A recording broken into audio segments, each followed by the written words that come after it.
Le petit matin Sud Radio, 5h-7h, Benjamin Glaise. Il est 6h40, Sud Radio, la vie en vrai, c'est un lieu assez singulier en France. Dans un petit village de Charente, un refuge propose d'accueillir et d'aider les femmes enceintes et les jeunes mères qui se retrouvent isolées.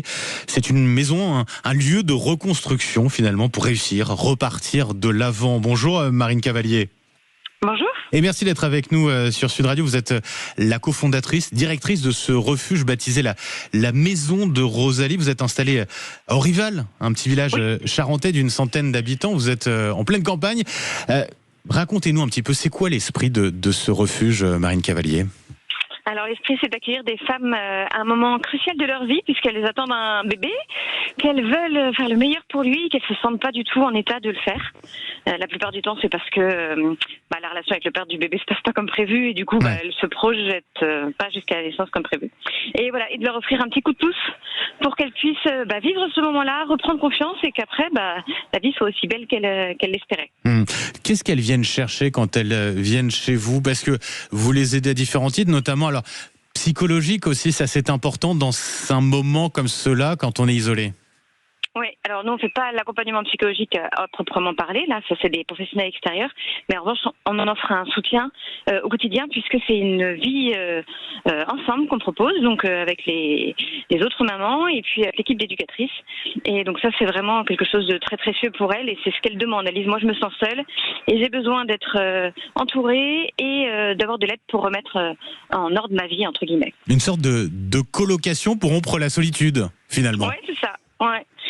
Alors j'entendais que vous disiez qu'on était en pleine campagne et on n'est pas en pleine campagne, sinon la solitude ce serait un peu dur. On est en bordure d'un petit village de 1500 habitants avec une gare, donc en fait il y a quand même aussi des possibilités d'aller faire ses courses à pied, d'aller à la pharmacie, des choses comme ça. Donc ça permet quand même une certaine indépendance tout en ayant l'avantage de la campagne belle et paisible. Le slogan, je regardais sur votre Facebook, tu n'es pas obligé de vivre ta grossesse seule. Ça c'est quelque chose d'important. D'ailleurs, vous les suivez, on va dire, dans la durée d'une certaine manière, parce que ces femmes enceintes, vous les suivez également ensuite, une fois qu'elles ont eu leur enfant, il y a la possibilité de continuer à vivre dans cette maison de Rosalie. Oui. Elles peuvent rester après la naissance de leur enfant dans la limite de ses 3 ans à lui. Donc l'intérêt de mettre une limite aussi lointaine, c'est que quand elles arrivent, ça enlève tous les stress matériels du logement immédiat à trouver. Elles ne sont pas obligées de rester aussi longtemps, mais elles ont la possibilité de se poser et puis de vivre tranquillement les premiers mois de vie d'un enfant qui sont très différents, chacun les uns à la suite des autres. Oui, et qui sont parfois assez stressants. C'est important dans ces moments-là d'être accompagné, surtout quand on est seul, et de pouvoir aussi construire un projet. C'est tout l'enjeu aussi. C'est ce que vous proposez à travers ce refuge. Oui, voilà. Nous, vraiment, comme on vit avec les mamans, on n'a pas à les connaître. Les unes les autres aussi, ça porte une connaissance mutuelle avec les talents, les forces, les richesses, aussi les faiblesses et les défauts. Mais l'intérêt, c'est aussi de se rendre compte qu'elles sont capables de faire un travail qu'elles aiment et dans lequel elles apporteront quelque chose au monde. Et du coup, on travaille tout ça aussi en parallèle de l'accueil mère-enfant. Est-ce que vous avez des nouvelles des femmes qui sont déjà passées par chez vous ? Parce que j'imagine que c'est quelque chose aussi de très fort de savoir ce qu'elles sont devenues ensuite. Ah oui.